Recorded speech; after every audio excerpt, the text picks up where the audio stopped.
अरे कोई पुलिस को बुलाओ, मेरी तिजोरी से करोड़ों रुपए चोरी हो गए। शांत हो जाइए मैडम। आपको किसी पे शक है? घर में कौन कौन आता जाता है? घर में तो सब पुराने लोग हैं, लेकिन वो लड़का, हाँ वही, रोज इस बंगले के आसपास घूमता रहता है, कूड़ा बीनता है। सुबह भी यहीं था। अरे सुन, नाम क्या है तेरा? साहब दिशांत। पैसे कहाँ छुपाए हैं? सच सच बता दे। साहब मैंने कोई चोरी नहीं की है, मैं तो बस कूड़ा बीन रहा था। अच्छा, सीधे नहीं बताएगा? चल थाने, वहीं याद आएगा सब। साहब मैंने सच में। चुप! अब अदालत में अपनी बेगुनाही का सबूत देना, वहीं पता चलेगा सच क्या है। आरोपी दिशांत, क्या तुम्हारे पास केस लड़ने के लिए कोई वकील है? नहीं माननीय जज साहब, मेरा कोई वकील नहीं है। तो क्या तुम कानूनी सहायता लेना चाहते हो? अदालत तुम्हें वकील उपलब्ध करा सकती है। नहीं साहब, अगर इजाजत हो तो मैं अपना केस खुद लड़ना चाहता हूँ। सुबह के 5 बजे थे। शहर अभी पूरी तरह नहीं जागा था, लेकिन रेलवे पुल के नीचे काम शुरू हो चुका था। प्लास्टिक की बोरियां खड़खड़ा रही थीं, लोहे के डिब्बे आपस में टकरा रहे थे।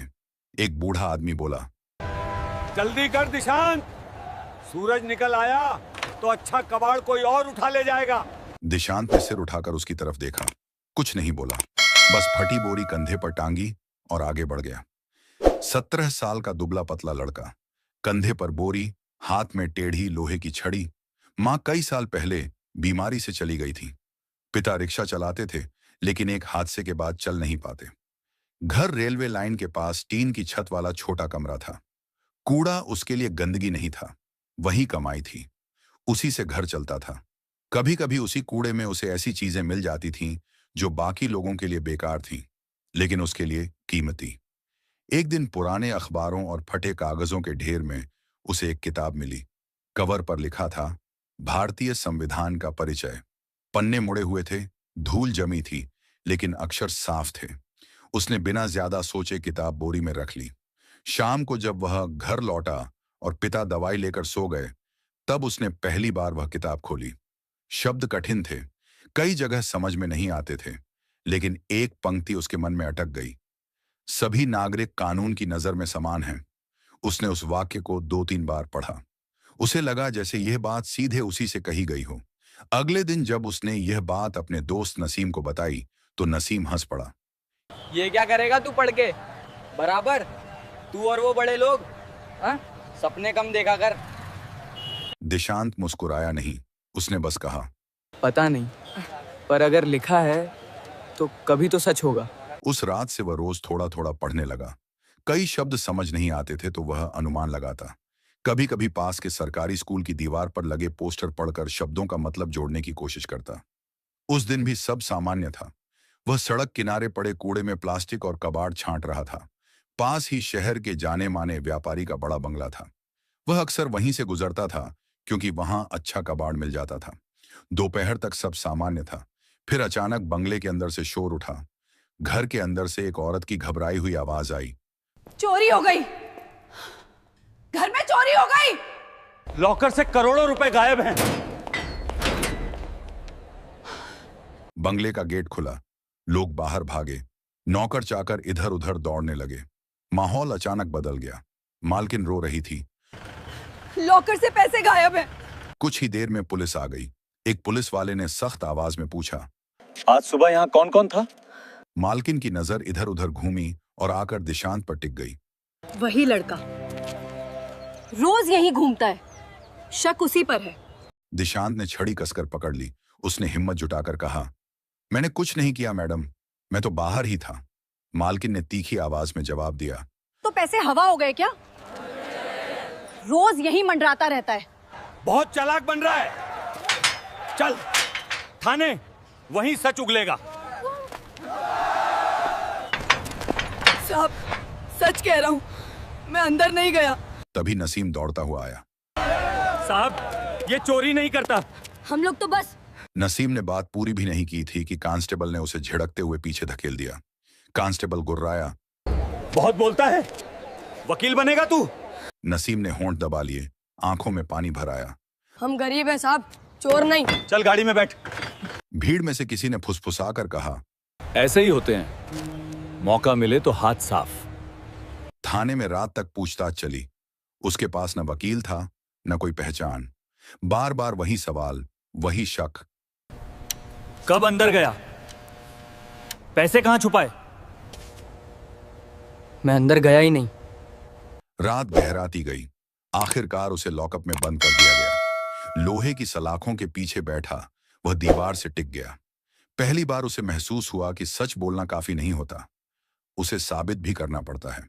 और साबित करने के लिए सिर्फ हिम्मत नहीं, समझ भी चाहिए। अगले दिन खबर फैल गई। कूड़ा बीनने वाला लड़का चोरी में पकड़ा गया। लोगों ने बिना पूछे मान लिया, ऐसे ही लोग करते हैं। लॉकअप में बैठा दिशांत चुप था। दिन भर की आवाजें उसके दिमाग में घूम रही थीं। शक उसी पर है, चल थाने, ऐसे ही लोग।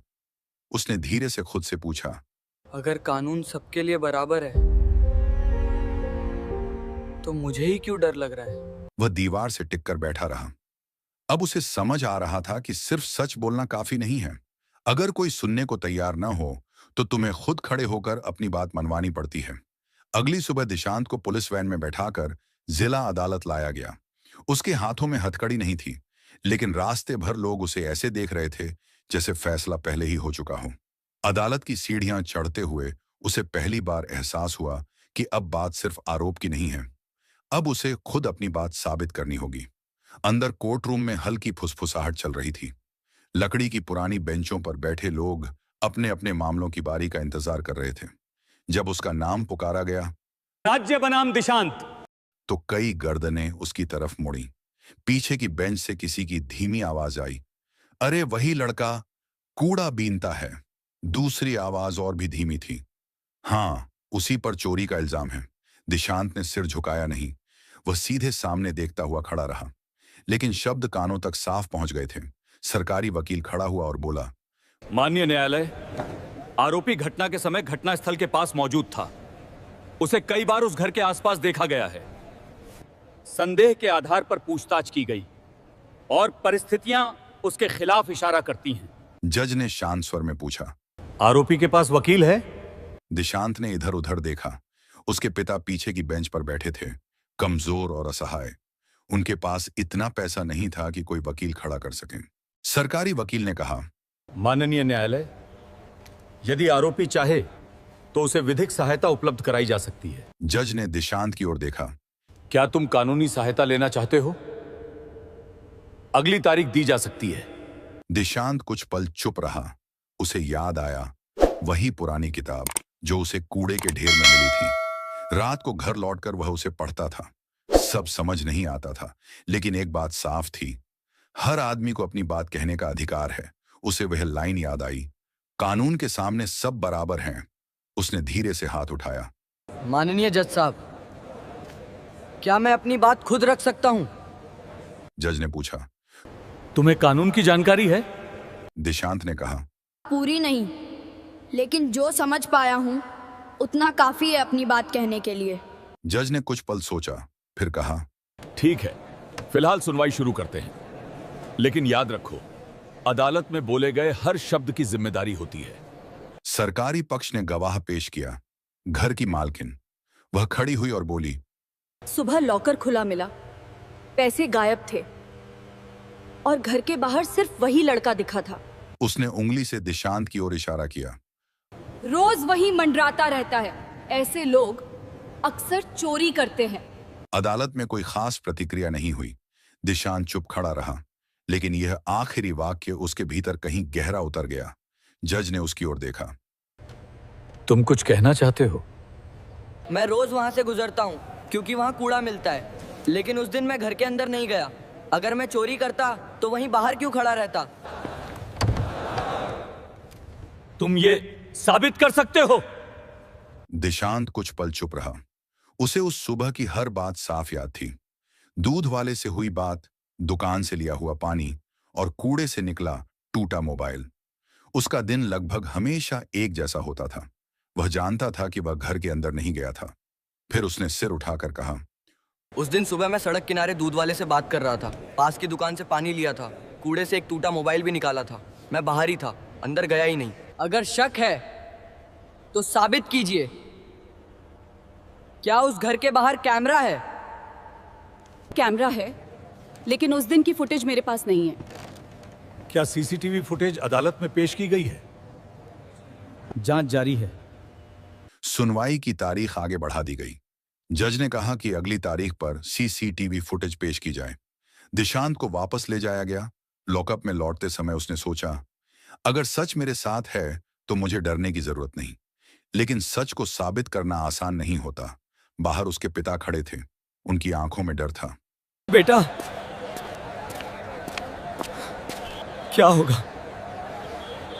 दिशांत ने पहली बार अपने पिता की आंखों में सीधे देखा और कहा, बाबा, अगर कानून सच में बराबर है तो मैं उसे साबित करूंगा।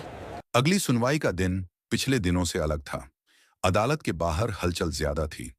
अब यह सिर्फ एक मामूली चोरी का मामला नहीं रह गया था। कूड़ा बीनने वाला लड़का खुद केस लड़ रहा है। यह बात शहर में फैल चुकी थी। कुछ लोग जिज्ञासा में आए थे, कुछ तमाशा देखने और कुछ शायद यह देखने कि सच में बराबरी जैसी कोई चीज होती भी है या नहीं। दिशांत इस बार चुप था, लेकिन असमंजस में नहीं। पिछले कुछ दिनों में उसने थाने में सुनी हर बात को जोड़ लिया था। उसे याद था कि घर के बाहर 2 कैमरे लगे हैं, एक गेट पर, एक पोर्च के पास। चोरी सुबह के समय बताई गई थी और उसी वक्त वह सड़क किनारे दूध वाले से उलझा हुआ था, क्योंकि दूध वाले ने उसे उधार देने से मना कर दिया था। जज के सामने सुनवाई शुरू हुई। सरकारी वकील खड़ा हुआ और अदालत की ओर मुखातिब होकर बोला, माननीय न्यायालय, आज हम सीसीटीवी फुटेज प्रस्तुत कर रहे हैं।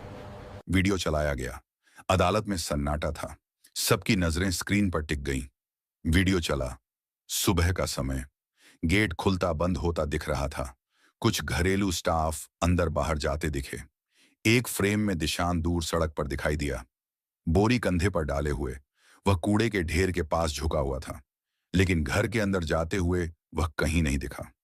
सरकारी वकील ने कहा, फुटेज में आरोपी घटनास्थल के पास मौजूद हैं। यह परिस्थिति संदेह को मजबूत करती है। साहब, फुटेज में यह भी दिखाइए कि कौन घर के अंदर गया और बाहर आया। वीडियो आगे बढ़ाया गया। लगभग 15 मिनट बाद स्क्रीन पर एक आदमी दिखा। सफेद शर्ट, सिर पर टोपी। वह तेजी से गेट के पास आया, कुछ सेकंड रुका, फिर अंदर चला गया। कुछ देर बाद वही आदमी बाहर निकला। इस बार उसकी चाल पहले से तेज थी। दिशांत ने स्क्रीन की तरफ इशारा किया। यह कौन है? मालकिन ने कहा। शायद माली होगा, जज ने पूछा। नाम क्या है? रमेश। माली रोज आता है, उसका इसमें कोई संबंध नहीं। माननीय जज साहब, अगर सिर्फ शक के आधार पर मुझे गिरफ्तार किया गया तो फुटेज में घर के अंदर जाने वाले हर व्यक्ति से पूछताछ क्यों नहीं हुई? क्या रमेश से पूछताछ की गई? प्रारंभिक पूछताछ हुई थी, लेकिन उसके खिलाफ कुछ नहीं मिला। क्या उसके घर की तलाशी ली गई? नहीं। अगर सिर्फ गरीब होने से शक मुझ पर आ सकता है तो वीडियो में दिख रहे दूसरे व्यक्ति पर वही शक क्यों नहीं हुआ? अदालत भावनाओं पर नहीं, सबूतों पर चलती है। तो सबूत पूरा दिखाइए, सिर्फ मेरा चेहरा नहीं। स्क्रीन दोबारा चलाइए। वीडियो फिर से चलाया गया। गेट का दृश्य आगे बढ़ा। उसी समय घर के अंदर की बत्ती कुछ सेकंड के लिए बंद होती दिखी, फिर दोबारा जल उठी। जज ने पूछा, शिकायत में इसका उल्लेख है? नहीं। दिशांत ने धीरे से कहा, अगर लॉकर उस समय खोला गया था तो बिजली क्यों गई? सरकारी वकील के पास तत्काल जवाब नहीं था। प्रारंभिक पूछताछ हुई थी, लेकिन उसके खिलाफ कुछ नहीं मिला। अगली तारीख तक माली रमेश को पेश किया जाए और विस्तृत जांच रिपोर्ट दी जाए। अदालत स्थगित की जाती है। सुनवाई खत्म होने के बाद जब दिशांत को बाहर ले जाया गया तो उसके कदम पहले से स्थिर थे। आज पहली बार सवाल सिर्फ उसी पर नहीं थे। अदालत में यह साफ हो चुका था कि जांच अधूरी थी, लेकिन वह जानता था कि मामला अभी खत्म नहीं हुआ है। अगर असली आरोपी सामने आता है तो बात सिर्फ चोरी तक सीमित नहीं रहेगी। तब यह भी पूछा जाएगा कि बिना ठोस सबूत के एक लड़के को गिरफ्तार क्यों किया गया। बाहर उसके पिता खड़े थे। इस बार उनके चेहरे पर पहले जैसा डर नहीं था। उन्होंने पूछा, बेटा, अंदर क्या हुआ? वीडियो दिखाया गया, अब मामला साफ होगा। उसी वक्त भीड़ में खड़ा एक आदमी उसे लगातार देख रहा था। सफेद शर्ट, सिर पर टोपी, वही चेहरा जो स्क्रीन पर दिखा था। उसने नजरें नहीं हटाईं। दिशांत ने उसे पहचान लिया। अगली तारीख पर अदालत में सामान्य से ज्यादा लोग थे। बाहर भीड़ लगी थी, पीछे से आवाजें आ रही थीं। आज माली आएगा, आज सच पता चलेगा। रमेश भी मौजूद था, वही सफेद शर्ट वाला आदमी। वह गवाही के लिए खड़ा हुआ। सरकारी वकील ने पूछा, आप उस दिन घर पे काम करने गए थे? जी, रोज जाता हूँ। क्या आपने किसी को घर के अंदर जाते देखा? नहीं साहब। रमेश भैया, आप उस दिन किस समय घर के अंदर गए थे? सुबह करीब 8:30 बजे। और कितनी देर रहे? रमेश ने जवाब दिया, बस 5-10 मिनट। दिशांत ने जज की ओर देखते हुए कहा, माननीय न्यायालय, फुटेज में यह व्यक्ति लगभग 15 मिनट अंदर रहा है और उसी दौरान बिजली कुछ सेकंड के लिए गई थी। मुझे नहीं पता बिजली क्यों गई। क्या ये सच नहीं? क्या यह सच नहीं कि पिछले महीने आपकी तनख्वाह रोकी गई थी? सरकारी वकील खड़ा हुआ। आपत्ति। यह मामला अप्रासंगिक है। प्रासंगिक है क्योंकि चोरी उसी दिन हुई जिस दिन घर में पैसों को लेकर बात हुई थी। जवाब दीजिए। हाँ, तनख्वाह रोकी गई थी। क्या उस दिन आपने लॉकर वाले कमरे में प्रवेश किया? यह सब अनुमान है। आरोपी ध्यान भटकाने की कोशिश कर रहा है। अगर मैं अनुमान लगा रहा हूं तो पुलिस ने मेरे झोले की तलाशी क्यों ली? क्या रमेश के घर की तलाशी ली गई? जांच अधिकारी को पेश किया जाए। क्या रमेश के घर की तलाशी ली गई थी? नहीं, माननीय न्यायालय। क्यों? शुरुआती संदेह आरोपी पर था। माननीय न्यायालय, क्या संदेह मेरे कपड़ों पर था या मेरे गरीब होने पर? मैंने पैसे नहीं लिए। मैंने सिर्फ क्या? मैंने लॉकर देखा था। मालकिन ने पासवर्ड बदलने को कहा था। माननीय न्यायालय, लॉकर पर तोड़फोड़ का कोई निशान नहीं मिला था। उसे पासवर्ड से ही खोला गया था। मैंने पैसे नहीं लिए, मेरे भाई ने लिए। मैंने बस उसे बताया था कि घर में पैसे हैं। रमेश और उसके भाई की विस्तृत जांच की जाए। अगली सुनवाई तक आरोपी दिशांत को न्यायिक हिरासत से मुक्त किया जाता है। अंतिम सुनवाई का दिन था। अदालत में सामान्य से ज्यादा लोग मौजूद थे। सभी जानते थे कि आज फैसला होना है। जांच पूरी हो चुकी है। रमेश के भाई के घर से नकदी का बड़ा हिस्सा बरामद हुआ है। जांच रिपोर्ट में दर्ज है कि लॉकर बिना किसी तोड़फोड़ के पासवर्ड से खोला गया था। कॉल रिकॉर्ड से यह भी सामने आया कि चोरी से एक रात पहले रमेश और उसके भाई के बीच कई लंबी बातचीत हुई थी। अदालत के समक्ष प्रस्तुत साक्ष्यों, सीसीटीवी फुटेज, कॉल रिकॉर्ड और बरामदगी के आधार पर यह स्पष्ट है कि आरोपी दिशांत के विरुद्ध लगाए गए आरोप प्रमाणित नहीं होते। उसे तत्काल प्रभाव से बरी किया जाता है। यह भी स्पष्ट है कि जांच की प्रारंभिक दिशा में पूर्वाग्रह का प्रभाव रहा।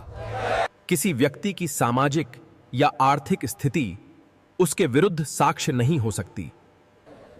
न्यायालय इस मामले में जांच एजेंसी को सावधानी और निष्पक्षता बरतने की सख्त हिदायत देता है। अदालत आरोपी दिशांत को सभी आरोपों से मुक्त घोषित करती है।